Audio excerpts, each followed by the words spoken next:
नमस्कार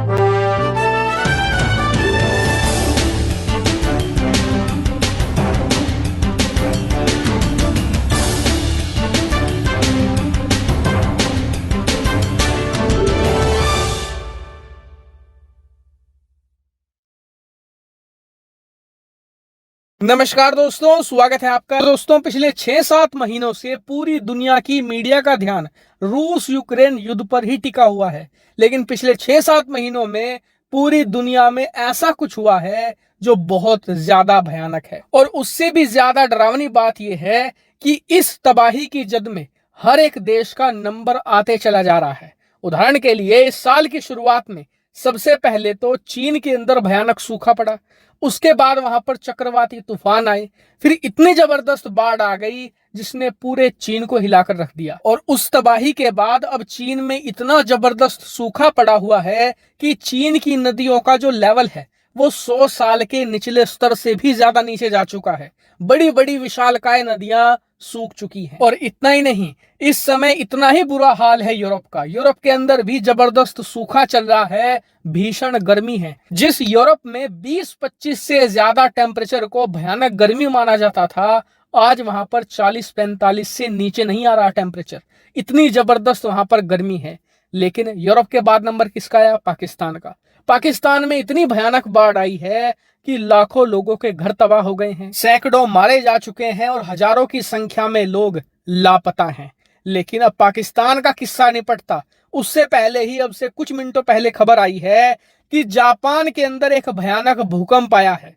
और भूकंप बहुत ही जबरदस्त था। करीबन 7.2 मैग्नीट्यूड का यह भूकंप था। और इसकी तीव्रता का अंदाजा इस बात से लगाइए कि जापान में घर, सड़कें, बिल्डिंगें सब भूकंप को देखते हुए बनाई जाती हैं कि भूकंप को झेल सकें। लेकिन ऐसी वीडियो निकलकर सामने आ रही है जापान से, जहां पर पुल टूट गए हैं, बिल्डिंगें गिर रही हैं, लोगों के घर तबाह हो रहे हैं। और ये तो एक शुरुआत है, क्योंकि इस भूकंप की तीव्रता की वजह से जबरदस्त समुद्र में लहरें उठ रही हैं। इसीलिए जापान के अंदर सुनामी का अलर्ट जारी कर दिया गया है। और इसीलिए जापान के उन हिस्सों में जहां पर ये सुनामी डायरेक्ट हिट करेगी, वहां पर ज्यादा तबाही होगी। इसीलिए उन इलाकों से लोगों को इवैक्यूएट करने के आदेश दे दिए गए हैं।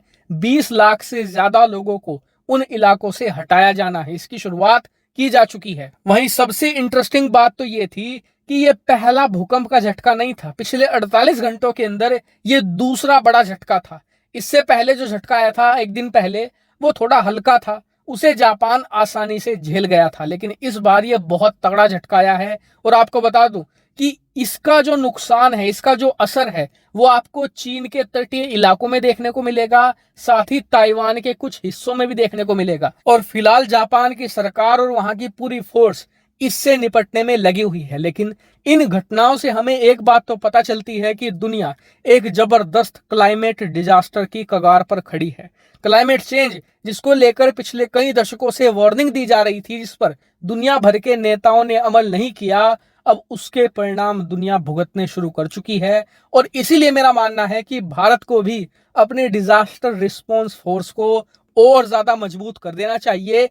किसी भी घटना के लिए हमें तैयार रहना चाहिए, क्योंकि भगवान ना करे अगर ऐसी स्थिति भारत में पैदा होती है तो हमें नुकसान ज्यादा होगा। क्योंकि आप जानते ही हैं कि हमारे यहाँ पर जो बिल्डिंगें हैं वो इस काबिल नहीं है कि जो इससे आधे लेवल की तबाही को भी झेल पाए। ऐसे में भारत के अंदर जान और माल दोनों के नुकसान की ज्यादा संभावनाएं हैं। और इसीलिए हमारी तैयारी भी सबसे ज्यादा होनी चाहिए। उदाहरण के लिए, सबसे पहला काम तो ये हो कि हमारे हर एक छोटे बड़े शहर में ऐसी बिल्डिंगें खूब मिलेंगी जिनकी हालत बहुत ज्यादा खस्ता है। भले उनमें कोई व्यक्ति ना रह रहा हो, लेकिन जब ऐसी स्थिति आती है तो वो भर भरा कर गिरती है, उसके आसपास के लोगों को भी चपेट में लेती हैं। कई बिल्डिंगें ऐसी हैं जिसमें बहुत सारे लोग रह भी रहे होते हैं।